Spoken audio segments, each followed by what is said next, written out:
Profe.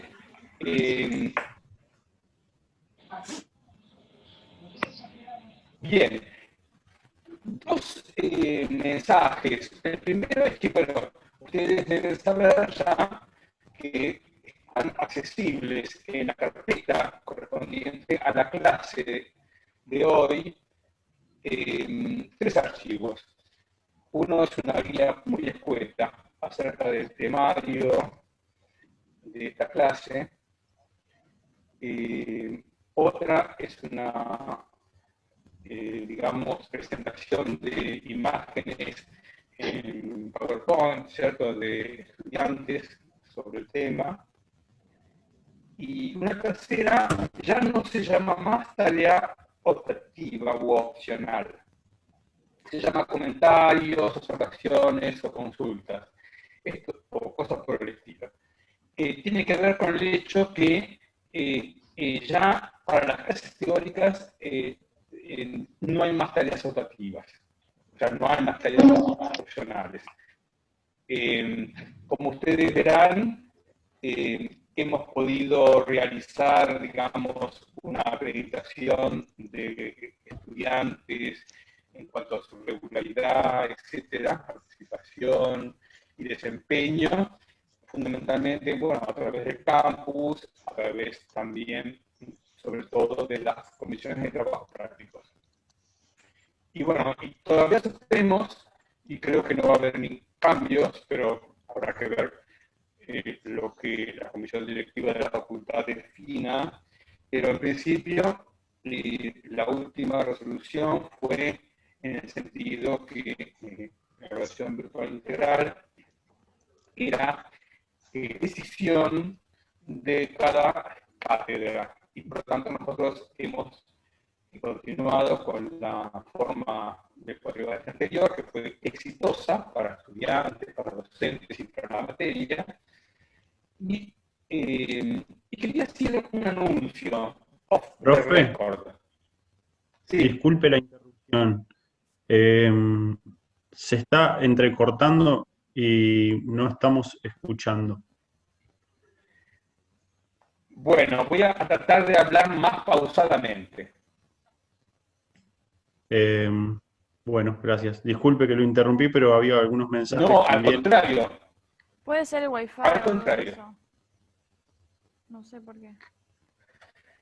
Decía que vamos a tratar entonces tres temas y los vamos a conversar en los tres ciclos que nos permite el Zoom. El primer tema es generalidades de ontogenia. El segundo es los procesos macroscópicos, morfológicos, del desarrollo del sistema nervioso, y el tercer ciclo son los procesos microscópicos del desarrollo del sistema nervioso. En estos dos casos, de los fenómenos o procesos macroscópicos y microscópicos, los vamos a referir no solo al estadio prenatal, sino al estadio postnatal. ¿Por qué? Porque el sistema nervioso se desarrolla a lo largo de toda la vida, o sea, no solamente corresponde a la etapa embrionaria. Y esto es muy importante por algunos aspectos que tienen que ver particularmente con la psicología, con la variabilidad individual, con la conformación y constitución de las personas, tanto sus aspectos cognitivos afectivos y de otros conductuales. Entonces, iniciamos el primer ciclo, o el primer tema de los tres, diciendo que el concepto de ontogenia es el concepto del desarrollo. Profe, el tema de ontogenia Desarrollo. lo habíamos visto la clase pasada, que al final no entraba en el parcial. No, Pero me acuerdo que la habíamos clase hecho una pasada, introducción. sí, a lo mejor hablamos, pero la clase pasada hablamos de filogenia. En esta clase hablamos de ontogenia. Ontogenia difiere de la filogenia en que se trata de la historia del ser, o sea, del individuo, y de su sistema nervioso y de su organismo, mientras que la filogenia es la historia de la especie. Es una diferencia importante, pero en la cual existen algunas articulaciones. De hecho, habíamos mencionado que Haeckel, un biólogo, había hecho un paralelismo entre filogenia y ontogenia, en el sentido que la ontogenia reproduce hasta cierto punto y en determinada manera los procesos de la filogenia. Metafóricamente, podemos decir que el embrión en su desarrollo presenta un aspecto, una morfología de su organismo que puede ser similar al de otro vertebrado, como por ejemplo un pez o un mamífero no primate. Y lo mismo ocurre con su sistema nervioso. O sea que hay cierto paralelismo. Profe, ¿Cómo ¿puede no? repetir lo que dijo de que el embrión en su desarrollo? Porque no lo escuché bien. Y aprovecho, Alberto, para comentarte que creo que se entiende más o menos lo mismo con o sin hablar pausado. Así que no es necesario que tomes el esfuerzo de hablar más lento Ah, bueno, para que se entonces voy a entienda. hablar de una manera Sí, me más parece que fluida. no sé, asumo que el resto interrumpa nuevamente para pedir que vayas más lento, pero creo que se entiende más o menos lo mismo. Bueno, entonces voy a hablar más fluido, intentando ser lo más claro. Mis recursos son limitados. Espero sepan disculpar. Hola, profe, disculpe la interrupción. Sí, No, por favor. a mí se me hace más fácil si habla lento, porque en la primera parte hablaba un poco fluido y por lo menos en mi compu se entendía casi nada. Gracias. Profe, Bien. yo concuerdo con Evelyn. Perfecto, entonces Voy a sí. hablar entonces en un grado intermedio, ni tan fluido ni tan entrecortado.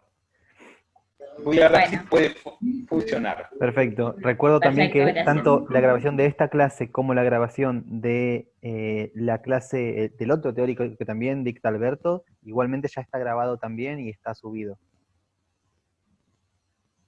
Ok, gracias. Igual, no sé si el profe sabe, pero no se lo está viendo a él. Capaz que lo quiere poner así, pero nada, lo uso por las dudas.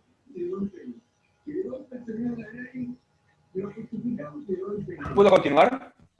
Sí, por favor. Gracias.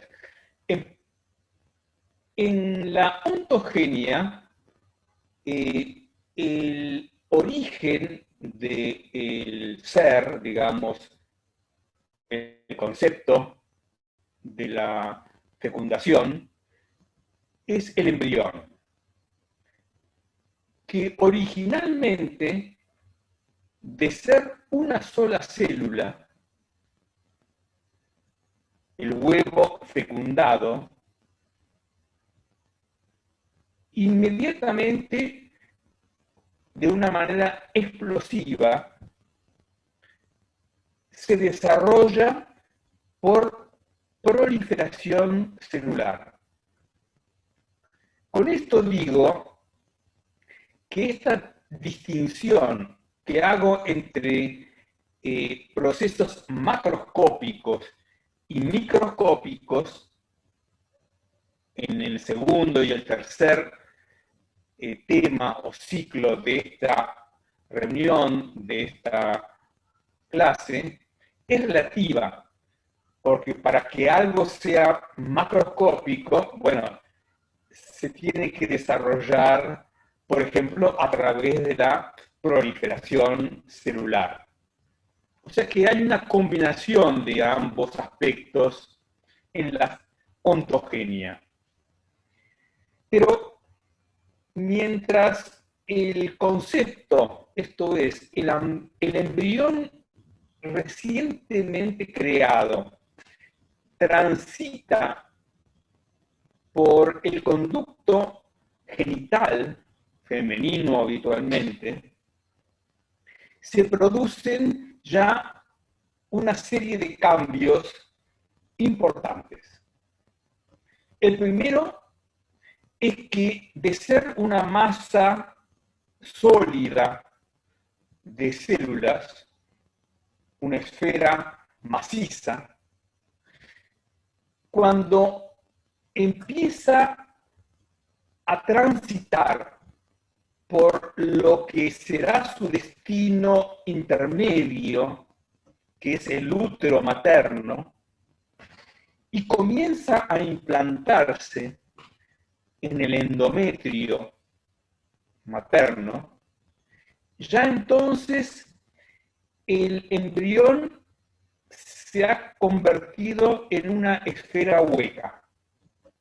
Una esfera hueca dividida en dos partes por un plano.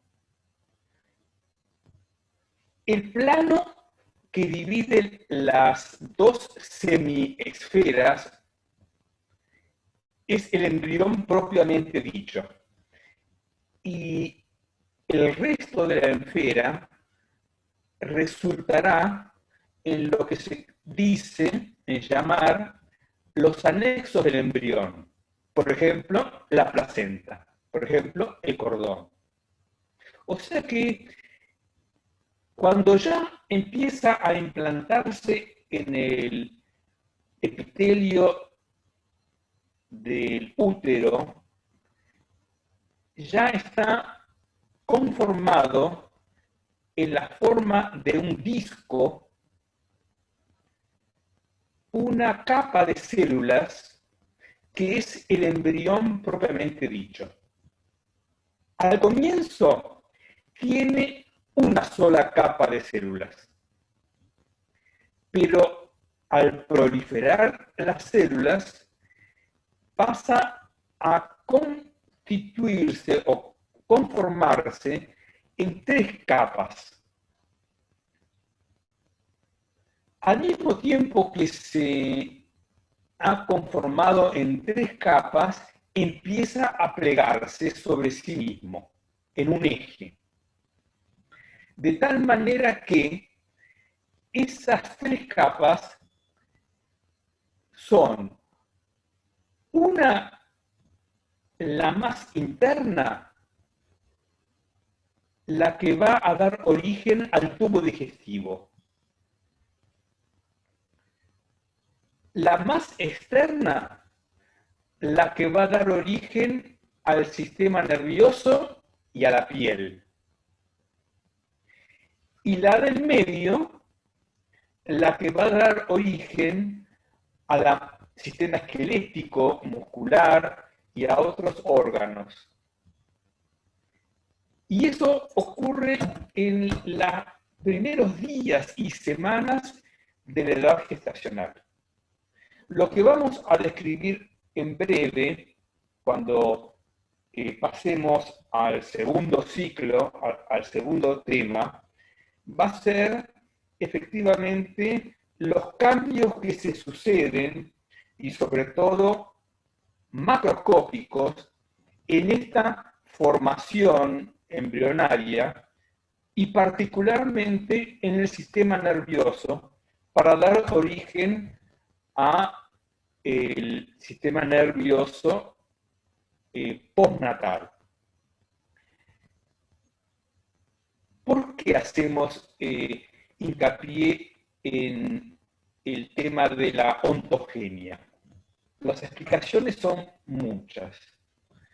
En la clase anterior hacíamos un hincapié en los factores genéticos y la teoría evolutiva, y no solamente la teoría evolutiva de Darwin, sino la teoría evolutiva sintética, esto es, la que se ha desarrollado a partir de la genética y sobre todo de los conocimientos acerca del genoma y del genoma humano en particular, que ha sido prácticamente revelado completamente. En esa clase anterior afirmábamos que el factor principal de la filogenia era precisamente este aspecto genético, que iba presentando variaciones a lo largo de la evolución. En esta clase vamos a hacer un cambio de 180 grados conceptualmente. No vamos a descartar la importancia que tiene el genoma humano para el desarrollo del individuo, de las especies, pero vamos a tratar un otro concepto, tanto o más importante, como es el concepto de la epigénesis.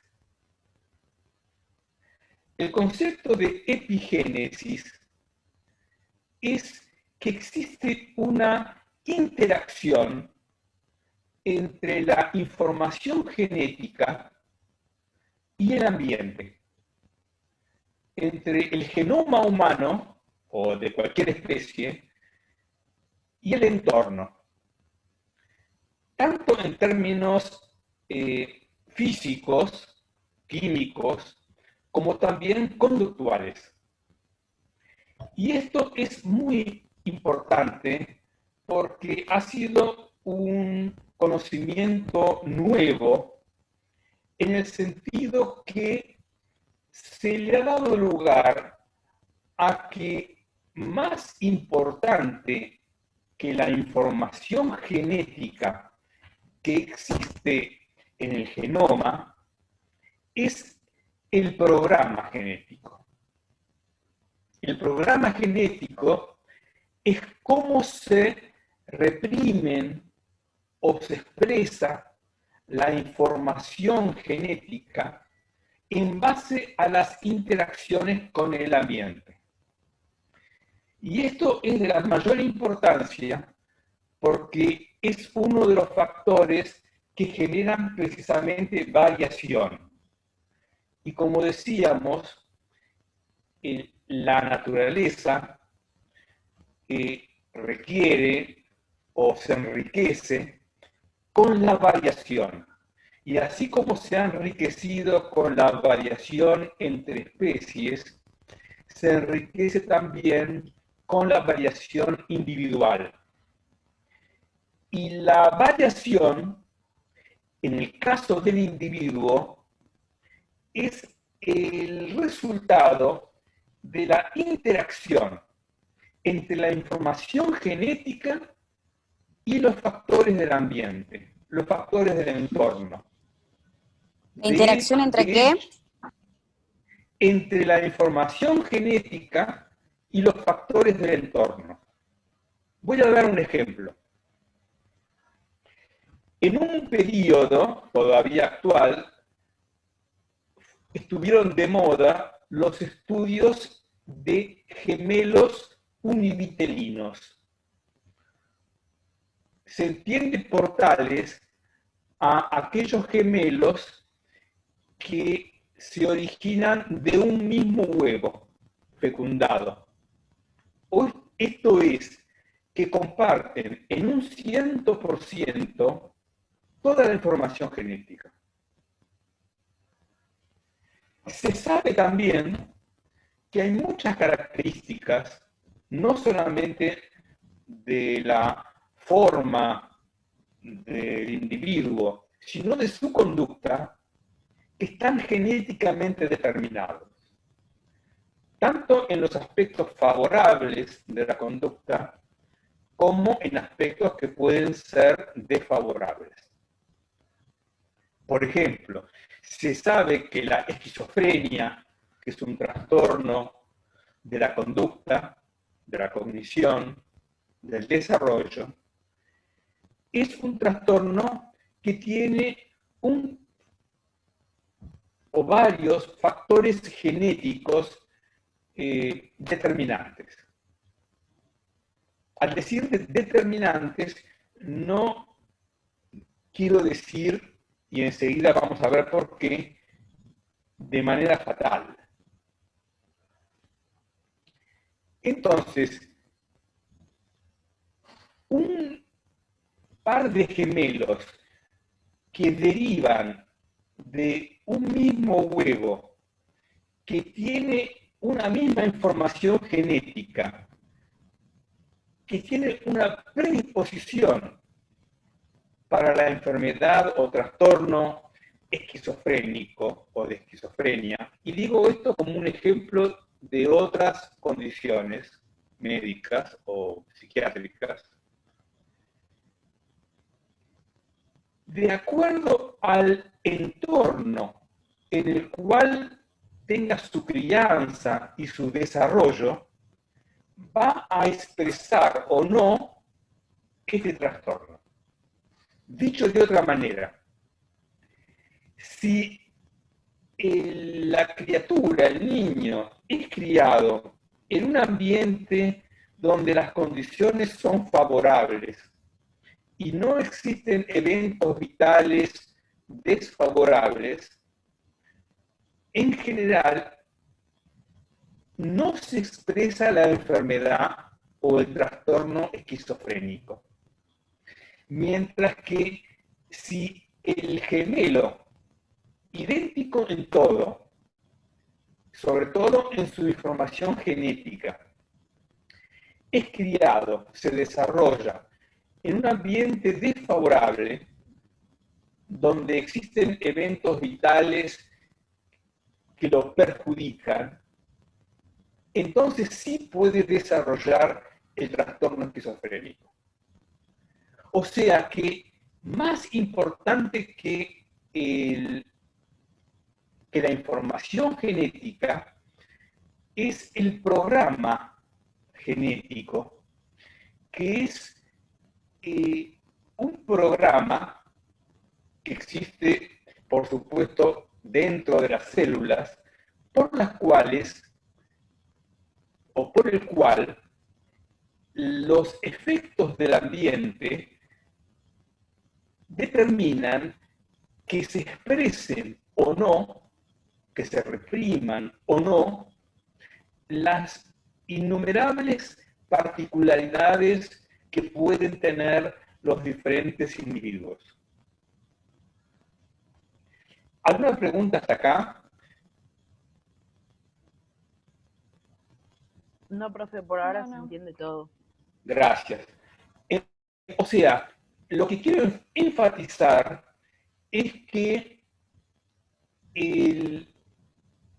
mientras que en la filogenia subrayábamos el aspecto de la teoría de la selección natural, en la ontogenia no borramos con el codo lo que hemos escrito con la mano, pero subrayamos un otro aspecto que ha sido comprobado mucho tiempo después, que es el de los procesos epigenéticos, que son los procesos de interacción entre el entorno, el ambiente y el genoma. Hay una metáfora o un cuento que, y después lo vamos a ver en un ejemplo, que una madre, un padre le pregunta a un profesor de música cuándo es el mejor momento para que un niño comience a tener influencia musical, si estos son los intereses de los padres. Y el profesor, el docente, responde, lo antes posible, si antes de nacer, mejor. Y enseguida veremos por qué. Bien, entiendo que todavía estamos a media hora de iniciar la clase, ¿cierto? Entonces, en la ontogenia debemos considerar dos estadios. Un estadio que es el prenatal y un estadio que es el postnatal. Y esto es porque, como decíamos, el sistema nervioso y el organismo, eso es evidente, se desarrolla todo a lo largo de la vida del individuo. Si bien existen gradientes, esto es, por gradiente quiero decir que hay momentos en los cuales hay aspectos que se desarrollan más que otros, en toda la vida del individuo pueden existir cambios tanto favorables como desfavorables. Esto es importante porque implica que no solamente en el sistema nervioso, sino en el organismo en su conjunto y por supuesto en su conducta y en su cognición, la forma en que la persona lleve adelante su vida o las condiciones en las cuales pueda desarrollarse su existencia, pueden dar lugar a que, por ejemplo, en las últimas etapas de la vida, las etapas de la tercera, cuarta edad o de la ancianidad, todavía se puedan desarrollar factores e influencias que favorezcan su conducta, su constitución y su cognición y su afectividad y sus otros aspectos, o que lo perjudiquen. Tenemos 10 minutos. Vamos a decir en estos 10 minutos que tanto la etapa prenatal como la etapa postnatal también tienen sus fases temprana, intermedia y tardía. Podemos considerar que una etapa temprana de la etapa o una fase temprana de la etapa prenatal es la que habíamos mencionado al principio. Esto es la implantación del embrión en el útero y el inicio del desarrollo embrionario, que ocurre en las primeras semanas de edad gestacional. Etapas intermedias embrionarias serán las que sucedan en los siguientes meses de edad gestacional. Etapas tardías, embrionarias, serán las que suceden entre el sexto y el noveno mes de edad gestacional. Ya al séptimo mes de edad gestacional, el embrión es viable.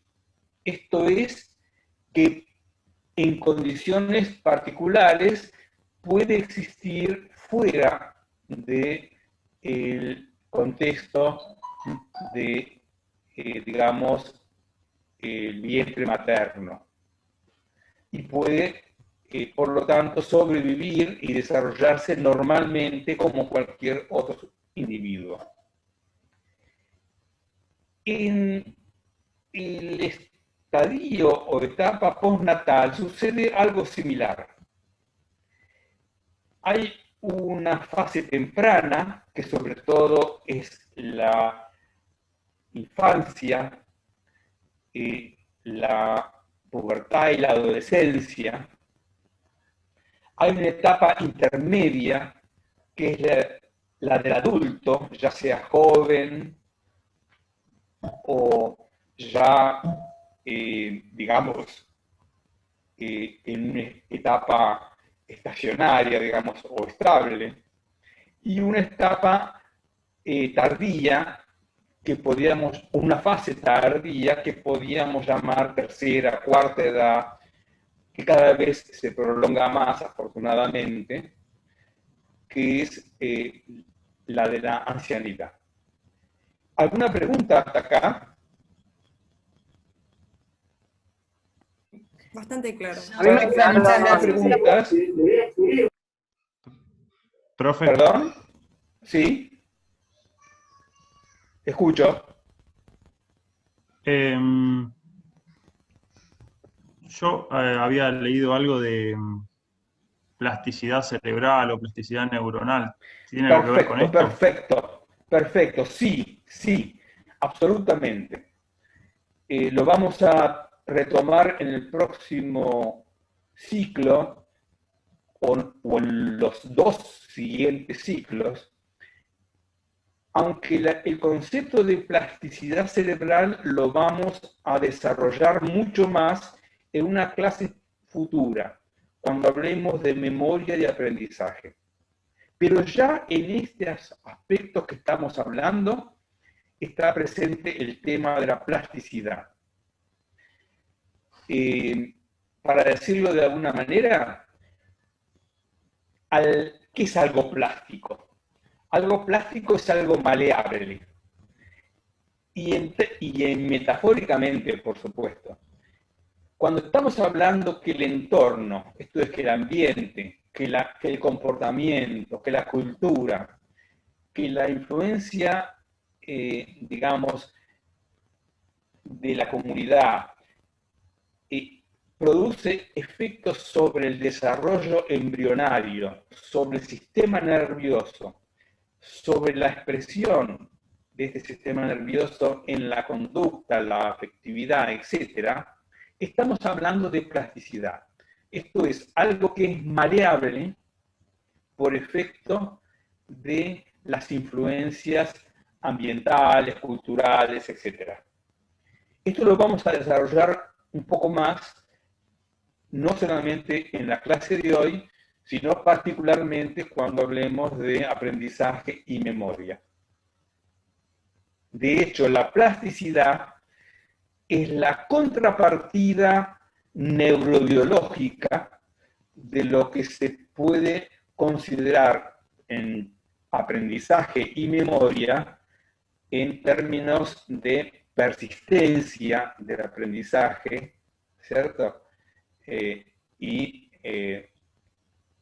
la posibilidad de recuperación del aprendizaje. La plasticidad son los mecanismos neurobiológicos y el aprendizaje y la memoria son las formas en que se expresan. ¿Otra pregunta? ¿Otra consulta?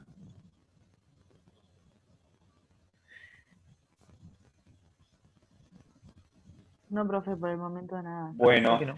en principio, muchas figuras de las que están en la presentación de diapositivas ilustran mucho mejor de lo que estoy diciendo yo todo esto que está en la bibliografía. La bibliografía, que también está mencionada en la guía de estudio, también explicita muy bien todos estos aspectos. El hecho de que yo, digamos, me presente, ¿cierto?, y converse, más allá de que me sea muy grato, es sobre todo para resolver dudas o responder consultas o escuchar comentarios. Profe, ¿Sí? Escucho. Esto desde otro aspecto, desde otra óptica, ¿no lo estudia la psicología social? O sea, el efecto del contexto, o sea, desde otro punto de Bien, vista, quiero decir. perfecto, excelente. La psicología es una disciplina o un conjunto de disciplinas por naturaleza interdisciplinaria. Y no solamente es interdisciplinaria, por ejemplo, incluye a la neurociencia, sino que además tiene distintos niveles o objetos de estudio. Una puede ser la psicología individual, otra la clínica, otra la social. Está claro que si uno considerara como el concepto de la teoría de conjuntos como unión de conjuntos o el solapamiento de conceptos, está claro que lo social influye de una manera determinante en lo individual y lo individual, en términos de conducta, influye de una manera determinante en la propia constitución orgánica, ya sea en cualquier sistema, hasta la expresión del rostro, o hasta en su sistema nervioso. A lo mejor no tenemos tiempo, pero ustedes conocen la anécdota de Leonardo da Vinci, la pintura de la Última Cena, la figura y el modelo de Jesús y la de Judas? No. No, desconozco. Bien. Parece ser un hecho cierto. El modelo de Jesús y de Judas fue el mismo individuo para Leonardo años después. O sea, la vida, las condiciones determinaron, influyeron para que una persona que tenía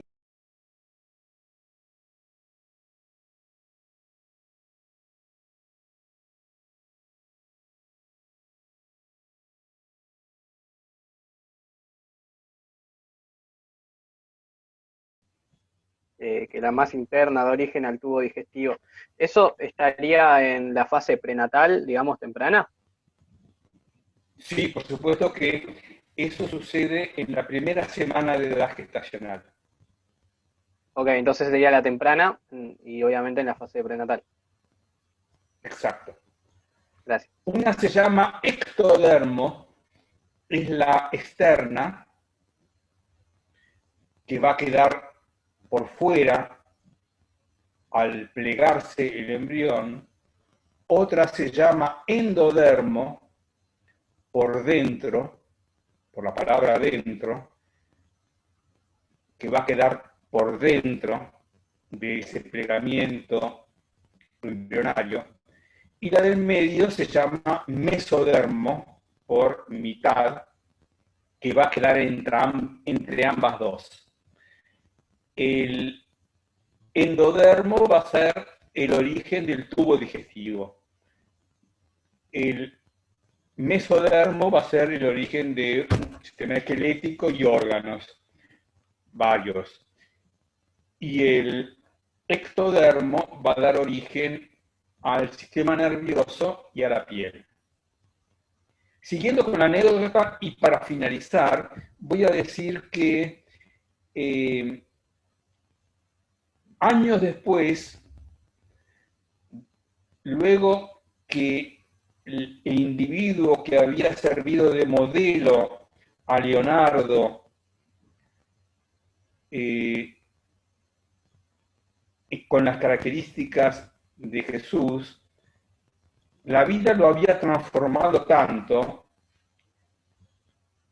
que cuando lo eligió, después se enteró que era el mismo individuo, después de haber sufrido tanto, que se había transformado en el prototipo de su modelo para Judas. ¿Cierto? Bien, volvamos ahora entonces a los temas de la clase. Estamos ahora en los procesos macroscópicos, tanto prenatales como postnatales. Al decir procesos macroscópicos, es otro aspecto importante que le damos a este tema porque nos permite adentrarnos, conocer una cuestión que ustedes estarán viendo o estarán por ver en las comisiones de trabajos prácticos, que es la anatomía del sistema nervioso,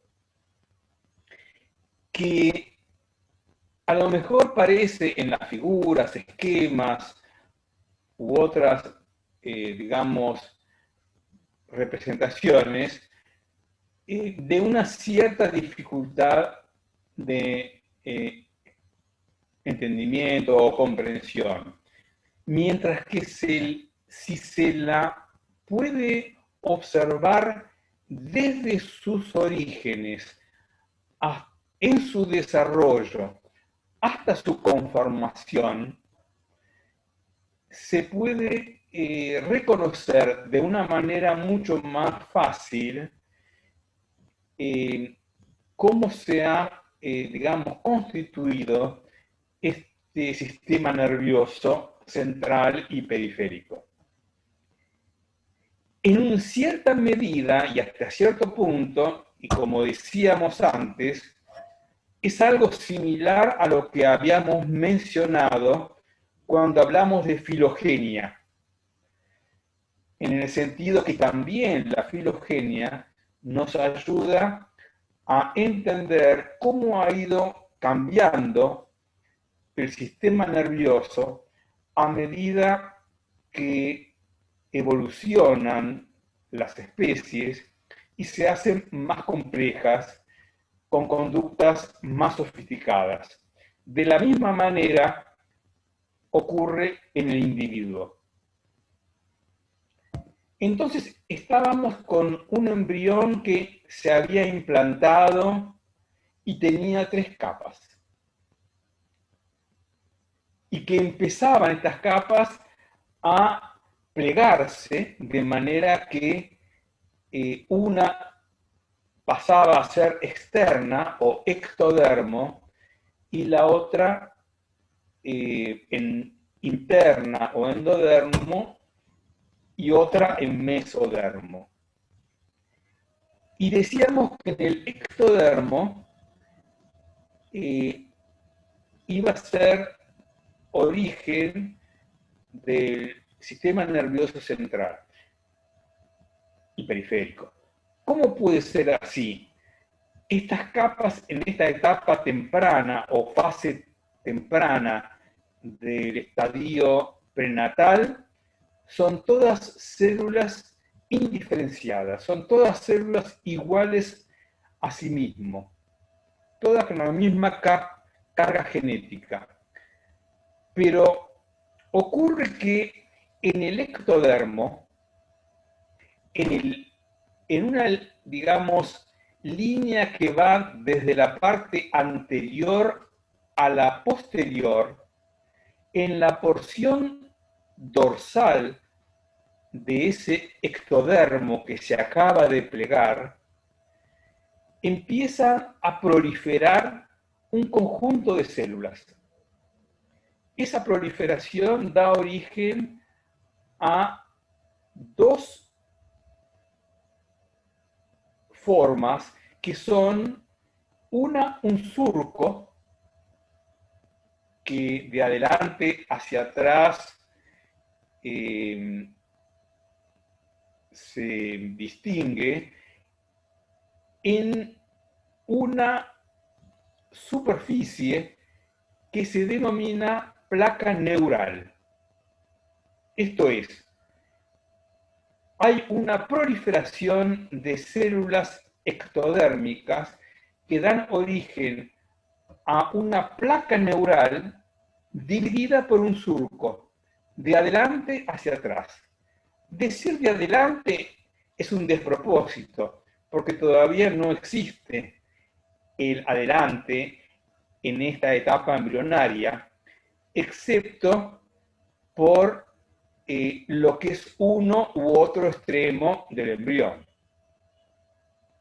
Pero inmediatamente empieza a conformarse un adelante y un atrás, o un arriba y un abajo, en ese desarrollo embrionario, en esa fase todavía temprana.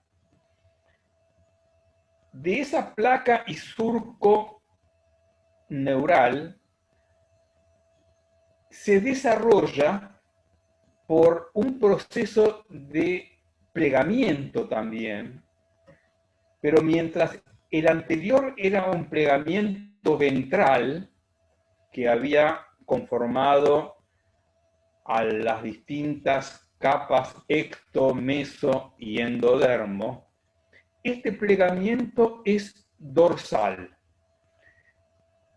Para decirlo metafóricamente, es como si los bordes de la placa neural empezaran a elevarse como una cordillera que se presenta o se alza en el medio de, digamos, dejando al valle, al surco neural entre ambas cordones de esta cordillera.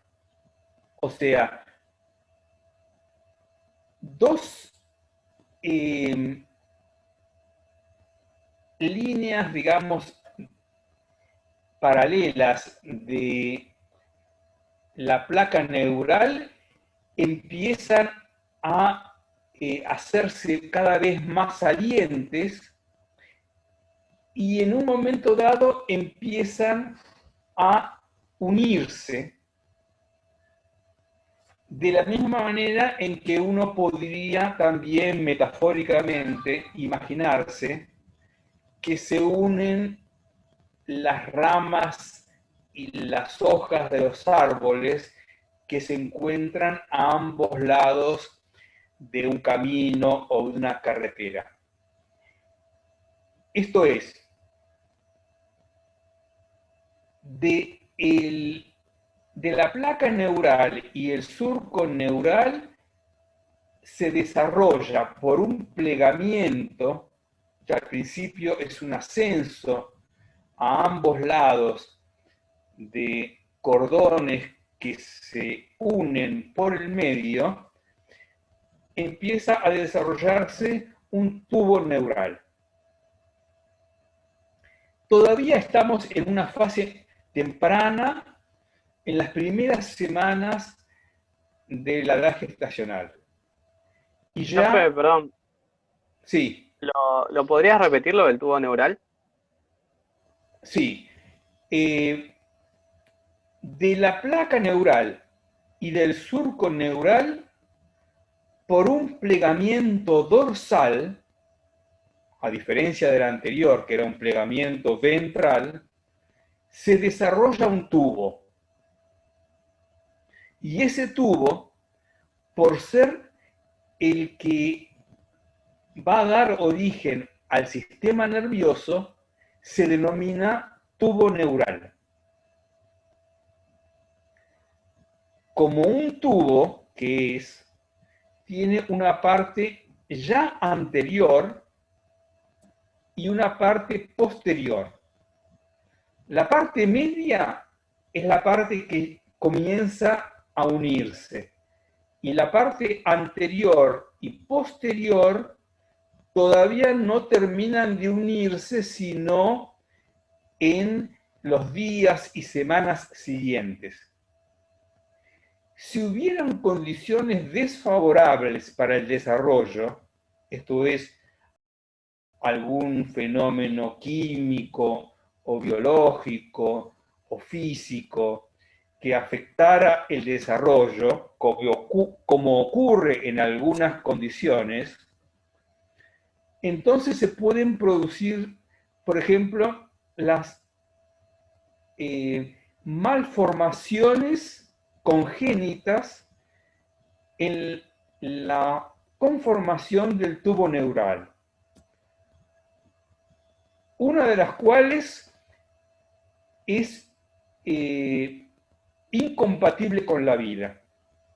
O sea, la ausencia de cierre del tubo neural en la parte rostral o cefálica, que se llama anencefalia, es incompatible con la vida. Pero, en cambio, la falta de cierre en la porción caudal o posterior del tubo neural es compatible con la vida.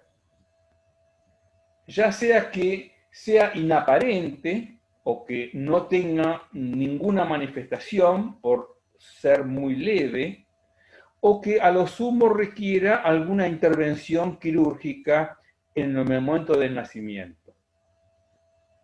Pero si todo marcha bien y no ha habido efectos desfavorables de fármacos y de otros factores desfavorables, entonces en esta etapa y en esta fase temprana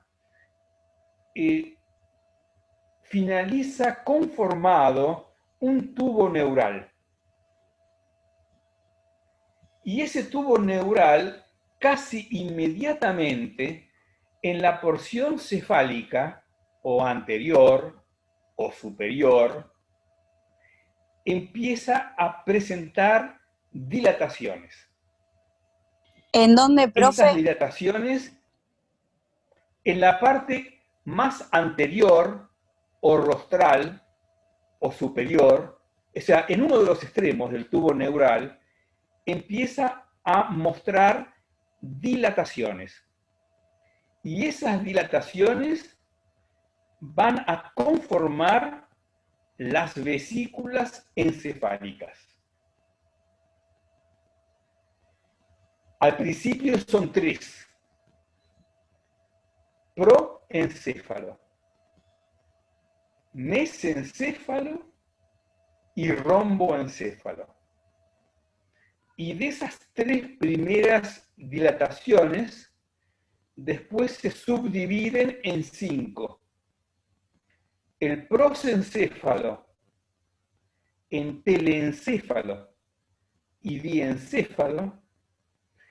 El mesencéfalo persiste y el romboencéfalo se subdivide en metencéfalo y mielencéfalo.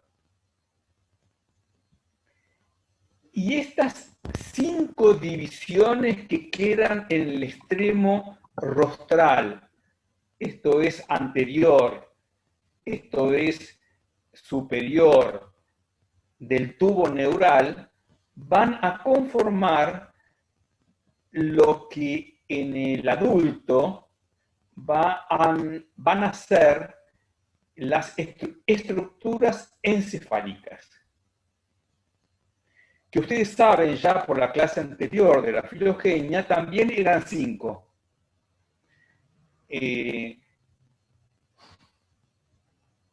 Los hemisferios cerebrales, el diencéfalo entre ambos hemisferios cerebrales, el mesencéfalo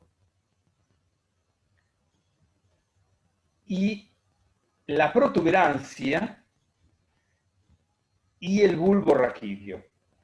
Y por detrás el cerebelo. Voy a repetir lo que acabo de decir. El tubo neural, no bien se ha cerrado en condiciones normales, presenta en el extremo anterior o rostral de rostro, ¿cierto? La parte que está en la cabeza, digamos, o que va a conformar la cabeza, 3 dilataciones. Originariamente se llaman prosencéfalo, mesencéfalo y romboencéfalo. Inmediatamente se subdividen. El prosencéfalo en telencéfalo y diencéfalo. El mesencéfalo persiste y el romboencéfalo se subdivide en metencéfalo y mielencéfalo. Y esas 5 formaciones o dilataciones que se encuentran en la porción anterior o rostral del tubo neural van a dar origen a las estructuras o divisiones del sistema nervioso central del adulto. Las estructuras encefálicas que ustedes ya saben son 5. Los hemisferios cerebrales, el diencéfalo, entre medio, el mesencéfalo, la protuberancia y el bulbo, conformando estas últimas 3 subdivisiones o divisiones, el tronco cerebral. Esto es, los hemisferios cerebrales se van a desarrollar mucho más que el resto de las vesículas o divisiones encefálicas y van a recubrirlas completamente, de tal manera que el resto de las vesículas encefálicas quedan prácticamente incluidas como un tallo cerebral.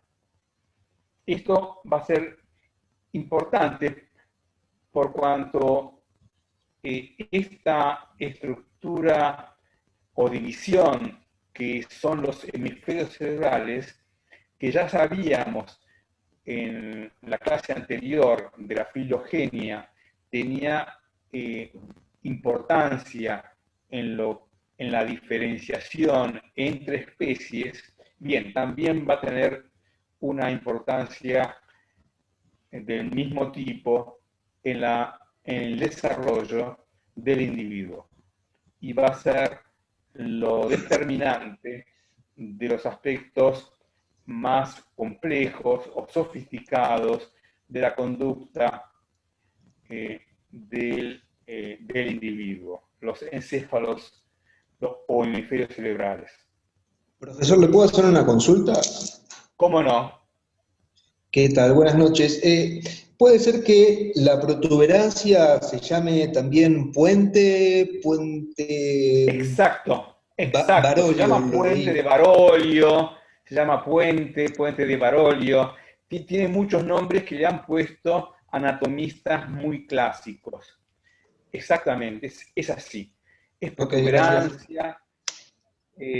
Y el cerebelo está unido tanto a la protuberancia como al bulbo raquídeo, pero en realidad está conectado no solamente con estas subdivisiones del tronco cerebral, sino también con los hemisferios cerebrales, por supuesto, y con la médula espinal, como ustedes verán cuando vayamos más en detalle con los sistemas y las funciones que tienen que ver con estas estructuras. ¿Alguna duda hasta acá? No, ninguna. Bien. No, profe. En principio, estas formaciones encefálicas que ya están conformadas en este estadio, por supuesto que empiezan a aumentar de tamaño y también a aumentar y cambiar de forma. Surgen algunos cambios en la formación, sobre todo de la formación más anterior o rostral, que son los hemisferios cerebrales, que para poder caber dentro de la cabeza, que también se está conformando en el embrión, tiene que plegarse hacia adelante. Y al plegarse hacia adelante, ese telencéfalo empieza a mostrar un esbozo de lo que van a ser los lóbulos de los hemisferios cerebrales. Esto es, por delante, los lóbulos frontales, en la parte dorsal, los lóbulos parietales, y la parte que crece todavía y para encontrar lugar lo hace hacia adelante, son a cada lado los lóbulos temporales. Y lo que queda posterior dentro de la cabeza es el lóbulo occipital. O sea que es el aumento de tamaño de estos hemisferios cerebrales lo que por desarrollo, aumento y cambio de posición pasan a formar los lóbulos frontales, parietales, temporales y occipital de cada hemisferio cerebral. No solamente se conforman estos lóbulos, sino que también para poder caber dentro de la formación de la cabeza, todavía embrionaria, empiezan a plegarse en su superficie, la superficie que ya empieza a conformarse en una corteza cerebral. Y esos plegamientos son el origen de las circunvoluciones cerebrales y los surcos cerebrales que se interponen entre las diferentes circunvoluciones. Repito, las vesículas telencefálicas crecen de una manera desproporcionada respecto a las otras vesículas encefálicas.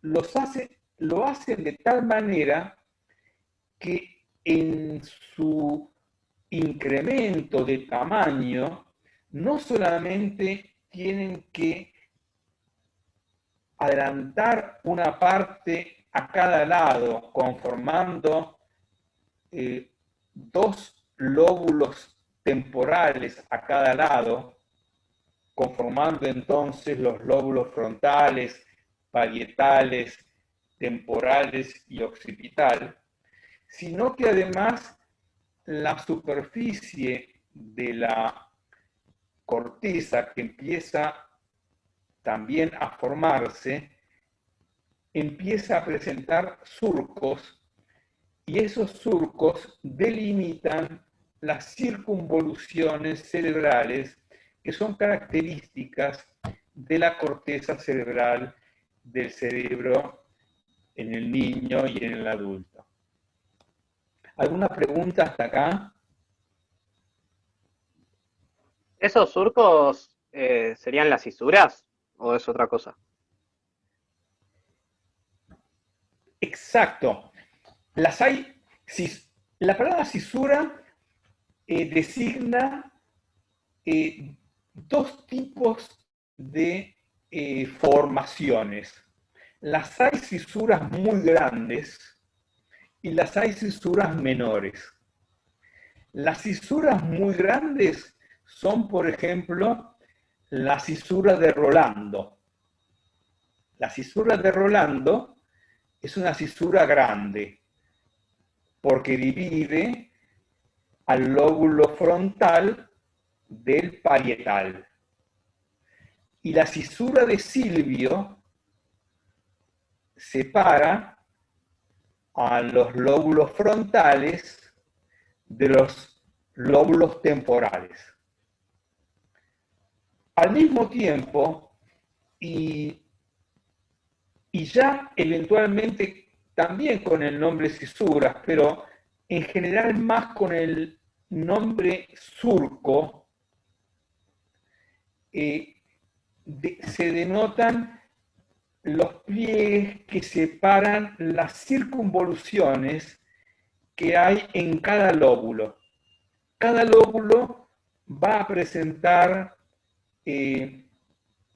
formas más prominentes, que son las circunvoluciones, y que están separadas entre sí por surcos. Por ejemplo, en el lóbulo frontal, por delante de la cisura de Rolando, vamos a ver en su momento, está el área motora primaria, ¿cierto? Bien, esa área motora primaria que se encuentra por delante de la cisura de Rolando está formada por la circunvolución frontal ascendente, que se denomina en la nomenclatura de Brodmann, que es un anatomista que todavía se utiliza, el área 4 de Brodmann. Y así sucesivamente se puede hacer un mapeo de la conformación de la corteza cerebral, no solamente en las grandes cisuras que dividen los lóbulos, sino también en las circunvoluciones y las áreas de Brodmann que tienen que ver con las diferentes arquitecturas de la corteza cerebral, que además tienen que ver con las distintas funciones que esta corteza cerebral va a asumir en el desarrollo. Quedan 10 minutos. ¿Hay alguna pregunta? No sé si respondí la pregunta. Sí, perfecto. Gracias. Bien, entonces en un próximo ciclo vamos a entrar entonces en los procesos microscópicos, que en realidad ya están desarrollándose, porque ustedes se imaginarán que para poder desarrollarse el embrión, ¿cierto?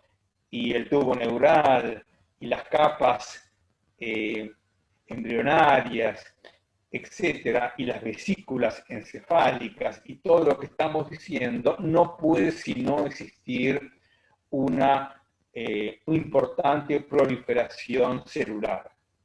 O sea que los fenómenos microscópicos se van dando conjuntamente con los macroscópicos. Los hemos separado solamente por cuestiones didácticas para presentar unos a continuación de los otros y entrar más en detalle y para vincular los que vamos a conversar en el próximo ciclo, especialmente con algunas particularidades de los procesos de la conducta, como son los procesos cognitivos o conductuales.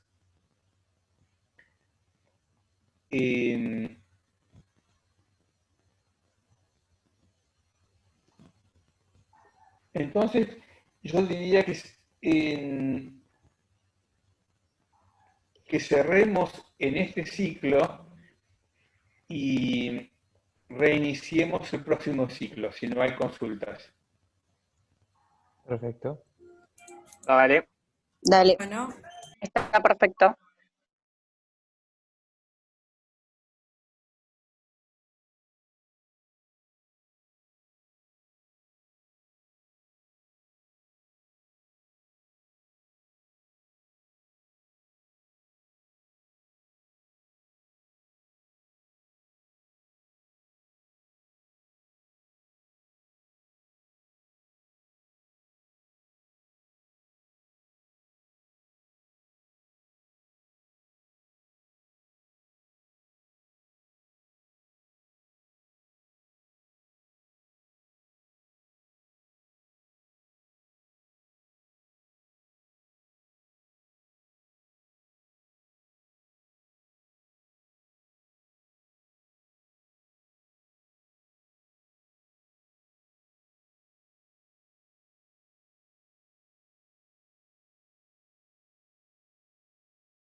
proliferación celular. La proliferación celular en el tubo neural se produce fundamentalmente en la superficie o la capa o el plano de la próximo a la cavidad, lo que se llama en el tubo neural o en el sistema nervioso epéndimo. La multiplicación celular o la proliferación se da en la capa ependimaria del tubo neural. ¿En la capa qué, profe? Se llama epéndimo o capa ependimaria cuando el tubo neural empiece a tener más de una capa, ¿cierto?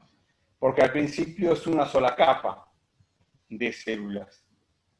Gracias. Pero con la proliferación, el tubo neural, de ser una sola capa de células, va a pasar a presentar varias capas de células. Una de las cuales es la ependimaria, y es donde se origina la proliferación. Hay un tema interesante para mencionar, que es que antes se pensaba que no existía un aumento de neuronas luego del nacimiento. Hoy se sabe que sí, que en algunas estructuras se siguen multiplicando, o sea, siguen agregándose neuronas todo a lo largo de la vida, en el estadio postnatal inclusive. O sea que la proliferación celular es un fenómeno que existe a lo largo de toda la vida. Pero es cierto que tiene un gradiente mucho mayor en este periodo o en los estadios tempranos y en las fases tempranas del desarrollo que en los estadios tardíos o fases tardíos de la ontogenia. Los distintos procesos microscópicos se producen en forma simultánea y cada cual con su distinto gradiente. Esto es, algunos procesos microscópicos iniciaron primero, por ejemplo, la proliferación, y otros empiezan luego y se suceden, alcanzan su pico de mayor actividad y empiezan a declinar en su actividad en distintos momentos de la ontogenia o del desarrollo del sistema nervioso. ¿Cuáles son estos procesos? Los vamos a mencionar de una y después los vamos, luego de enumerarlos, los vamos a ir describiendo uno por uno. Uno que mencionamos ya es el de la proliferación. El otro que debemos mencionar es el de la migración. Un tercero es el de la diferenciación. Diferenciación celular. Un cuarto es el de la formación de sinapsis o sinaptogénesis u organización. Un cuarto es el de la apoptosis, perdón. Apoptosis. un quinto, ¿no? Sí, Apoptosis o muerte celular programada. Uno otro que le sigue es el de la parcelación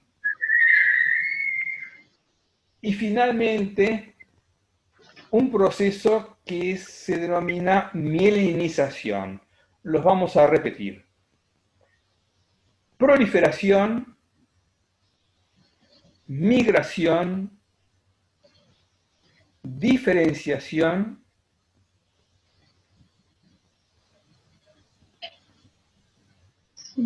sinaptogénesis u organización celular,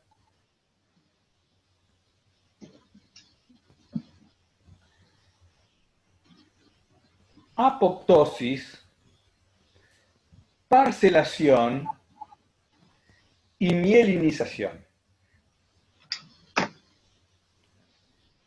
Estos procesos que son celulares o microscópicos, como decíamos, cada cual tiene su inicio en distinto momento del desarrollo, su punto máximo de desarrollo en un momento del desarrollo, y luego van decreciendo en su intensidad, algunos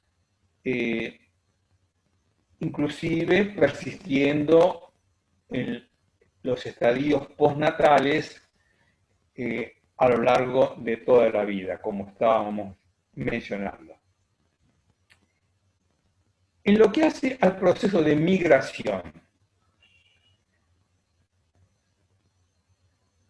la migración celular consiste en el desplazamiento de las células progenitoras neurales, o sea, aquellas que van a dar origen al tejido nervioso, desde su sitio de origen en la capa del epéndimo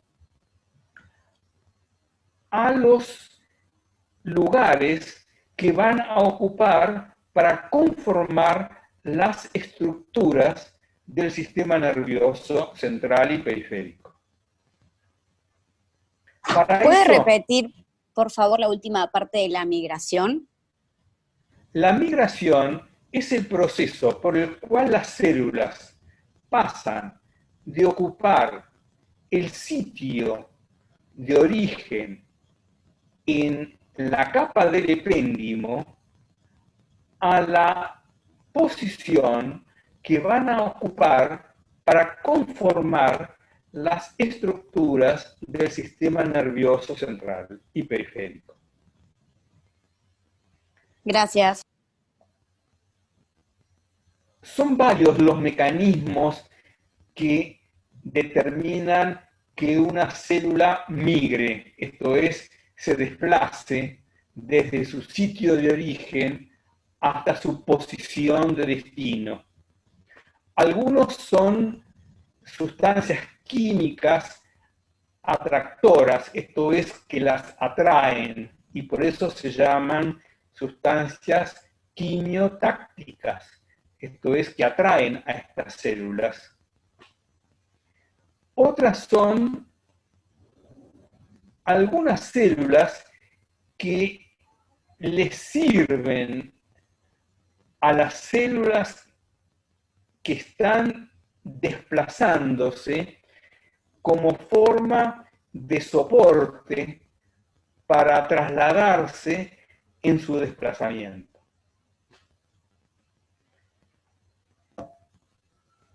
Al mismo tiempo que se produce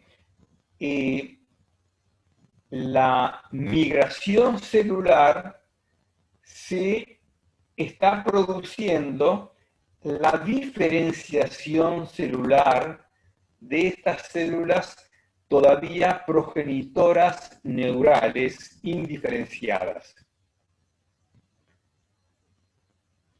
Una línea de esta progenie va a dar origen a los neuroblastos. Los neuroblastos son las células progenitoras todavía inmaduras, por eso se llaman blastos, que van a dar origen, cuando maduras, a los neurocitos, esto es, a las neuronas, en todas sus diversas formas y diversidades.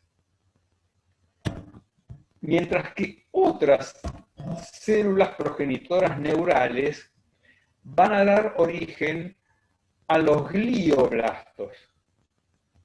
Esto es, células inmaduras todavía, que cuando maduras van a dar origen a las células gliales, esto es, al otro tipo principal de célula que conforman el tejido nervioso, las células gliales. Por ejemplo, decíamos recién que unas células sirven de soporte para que otras se trasladen en la migración hacia sus posiciones de destino. Ocurre que, como al mismo tiempo se están produciendo proliferación, migración y diferenciación, estas células que sirven de soporte a las células que están en migración son células gliales que se denominan radiales, porque precisamente a través de sus ejes es que los neuroblastos van desplazándose, trepándose como equilibristas para alcanzar su posición de destino.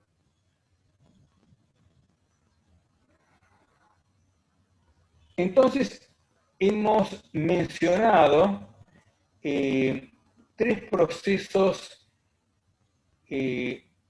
microscópicos, el de la proliferación, el de la diferenciación y el de la migración. Y insistimos, todos estos se dan conjuntamente con sus distintos gradientes.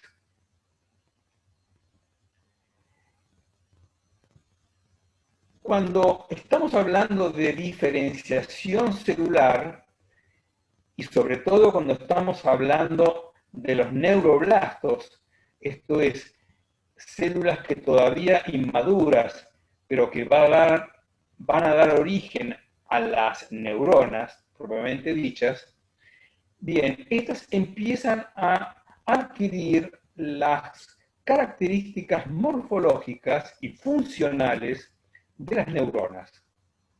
Esto es, van a presentar, como es típico en las neuronas, un cuerpo celular y prolongaciones.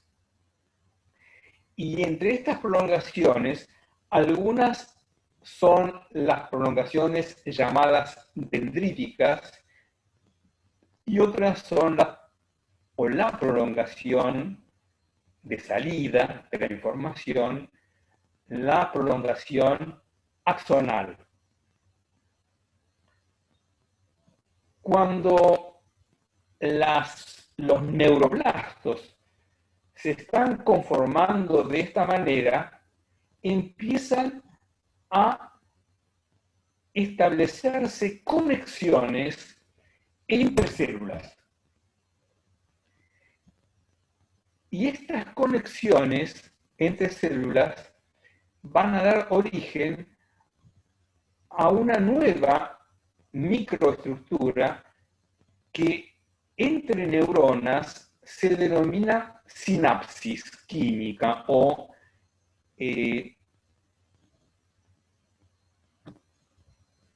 sinapsis. Reitero, en su diferenciación, los neuroblastos al adquirir sus prolongaciones, sobre todo la prolongación de salida de la información, esto es, la prolongación axonal, establece contacto con otras células vecinas y de ese contacto se origina una microestructura que se denomina sinapsis. Las sinapsis que se pueden establecer son de tres tipos. Si el contacto del terminal del axón es sobre una dendrita, será una sinapsis axodendrítica. Si el contacto es sobre el soma de otra neurona, será una sinapsis axosomática. Y si el contacto es entre un axón y otro axón, será una sinapsis axoaxónica. Esa Disculpe, ¿puedes microestructura, repetir? sí. El fenómeno de la organización o proceso de sinaptogénesis es el de por contacto de la terminación del axón sobre otras células, la formación de una microestructura particular que se denomina sinapsis. Y ese tipo de sinapsis puede ocurrir tanto entre el axón y la dendrita de otra neurona, y entonces es una sinapsis axodendrítica, entre el axón y el soma de otra neurona, y por eso se llama sinapsis axosomática, o entre el axón y el axón de otra neurona, y por eso se llama sinapsis axoaxónica. Esto es, el fenómeno de organización o sinaptogénesis es el de la formación de sinapsis. Obviamente, estamos refiriéndonos a los contactos con y entre las neuronas del sistema nervioso. Pero las neuronas, en este proceso de desarrollo, ya presentan contacto, por un lado, con las células efectoras que están fuera del sistema nervioso. Esto es, con las fibras musculares o con las fibras secretoras. Entonces, en el caso de las fibras musculares, la neurona, que entonces pasará a ser una neurona motora, va a conformar no una sinapsis, sino una unión neuromuscular.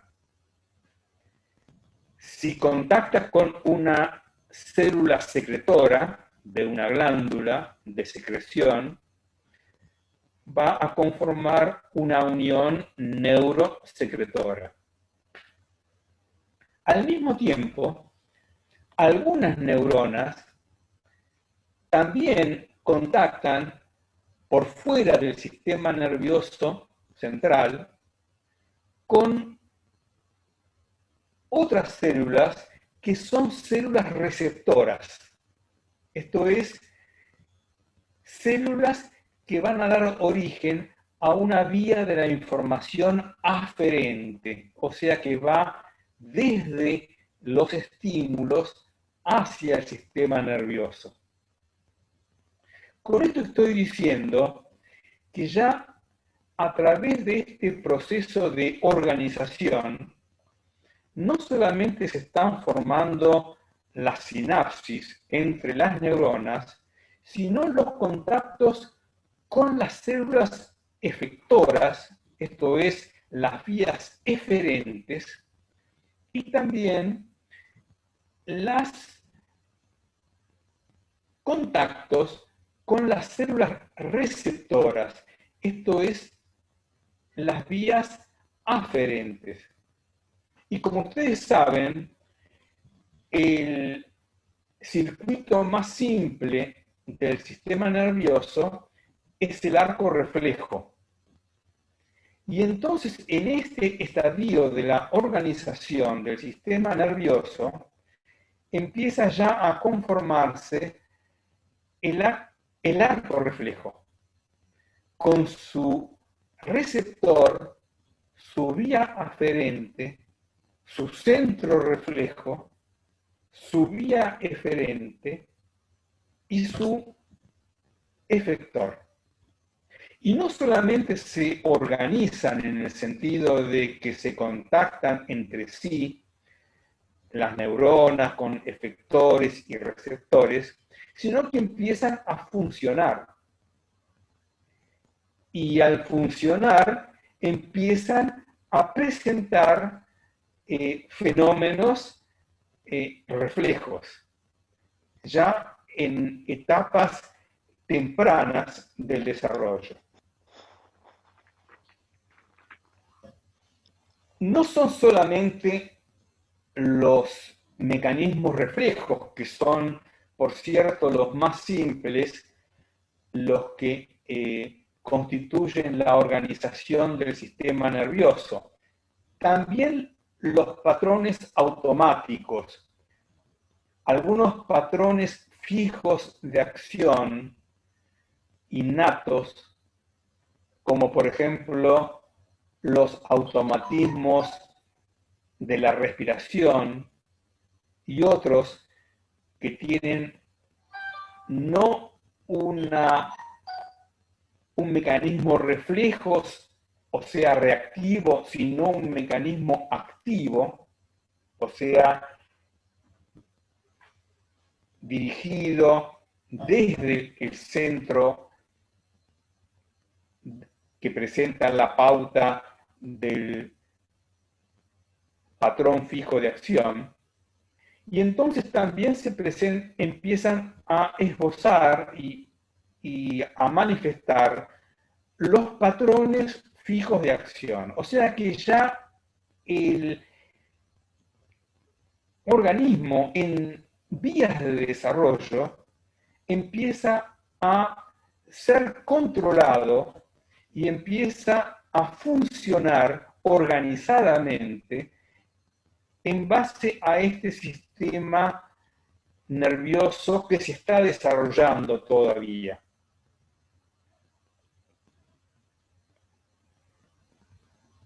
Bien, ¿alguna pregunta hasta aquí?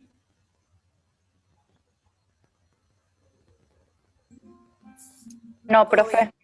Bien, hasta ahora lo que hemos mencionado son fenómenos en más, esto es, fenómenos en los cuales aumentan las neuronas en su número, aumentan las sinapsis y los contactos entre células, aumentan los circuitos, aumentan las prolongaciones. Ahora vamos a mencionar dos procesos microscópicos que son en menos. Uno es el de la apoptosis o muerte celular programada y otro es el de la parcelación. La apoptosis o muerte celular programada significa que en un momento del desarrollo hay una superabundancia de neuronas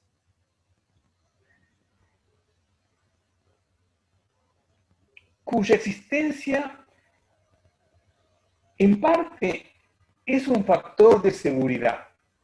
Factor de seguridad en el sentido que si existiera alguna situación desfavorable, alguna nox, algún perjuicio que dañara este sistema nervioso que se está conformando, bueno, por el fenómeno de la plasticidad al que aludía el compañero, esas otras neuronas redundantes pueden recomponer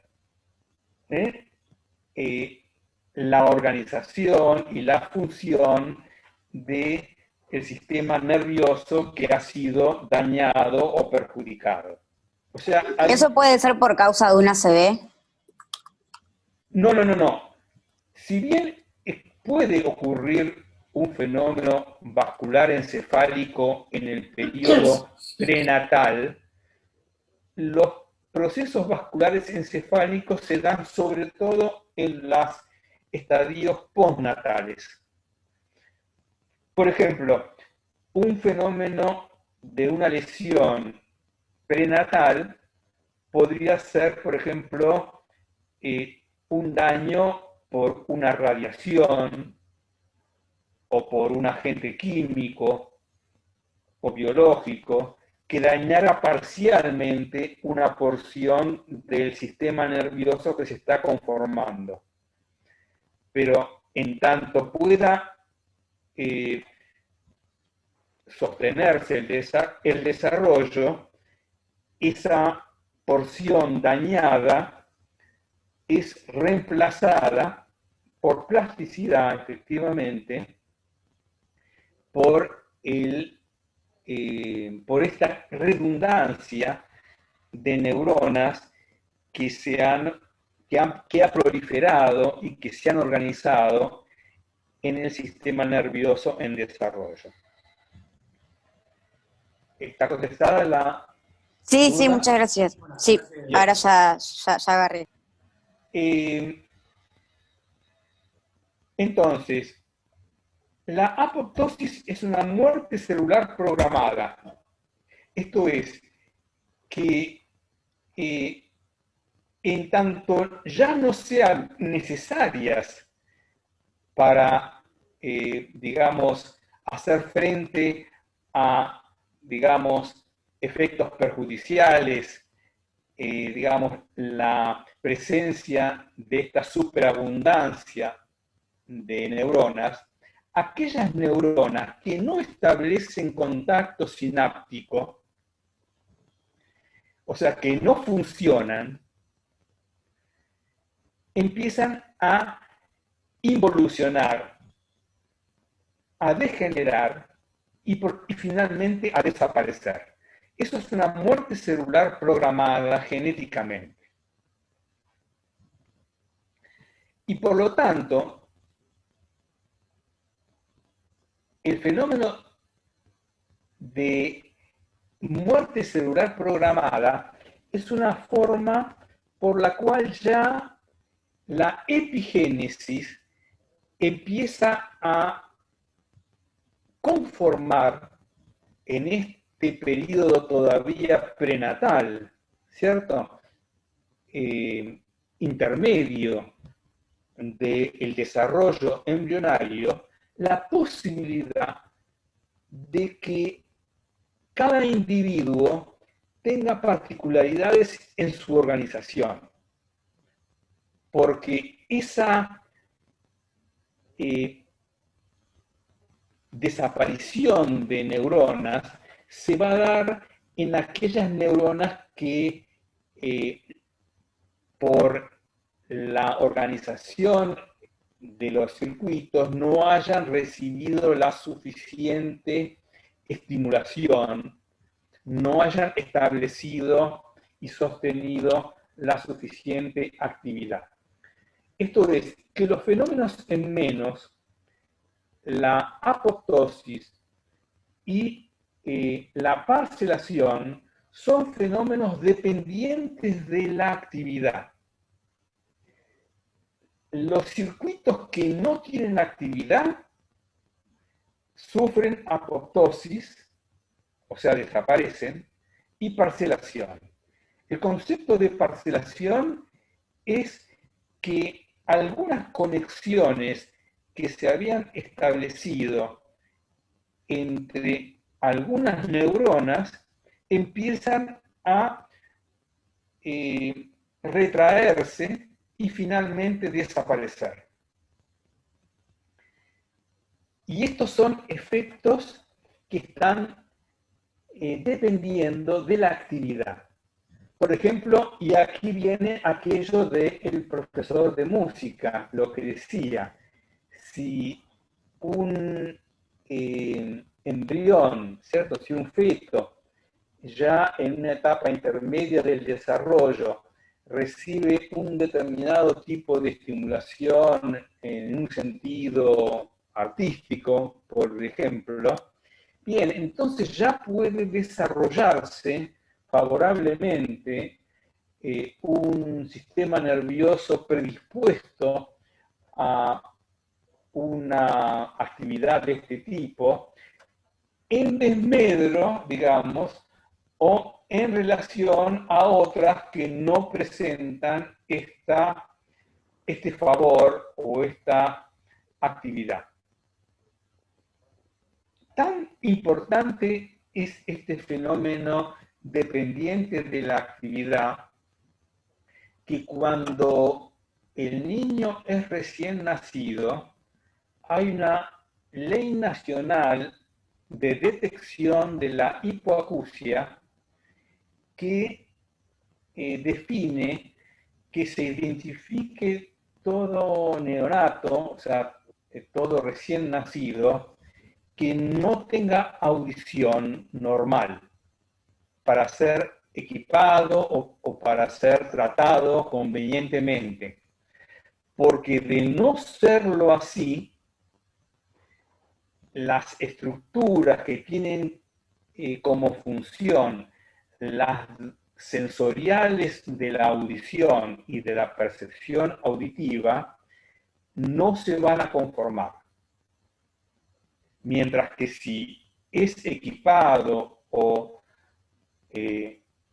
sostenido y resuelto el problema auditivo tempranamente, eso puede ser entonces resuelto favorablemente. Y al decir el ejemplo de la audición, es un caso particular, pero que se puede generalizar a todas las funciones sensoriomotoras y perceptuales y cognitivas. Bien, tenemos 10 minutos nada más.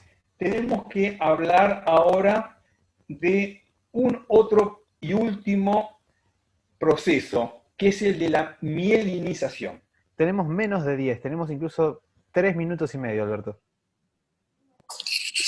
Bueno, la mielinización, ¿Salimos y volvemos a entrar? para decirlo muy... ¿O no? Podemos hacerlo, sí señora. Sí señorita. Ok. ¿Hacemos eso entonces? Reiniciamos. Perfecto, cierro y reiniciamos mielinización y terminamos. Cualquier dificultad está en la bibliografía. Perfecto. Y también está en los esquemas de figuras y gráficos. Bueno, profe, yo lo saludo, me voy a ir a comer. ¿Cómo no? Buen provecho. Gracias, chao. Chao. Bueno, reinicio.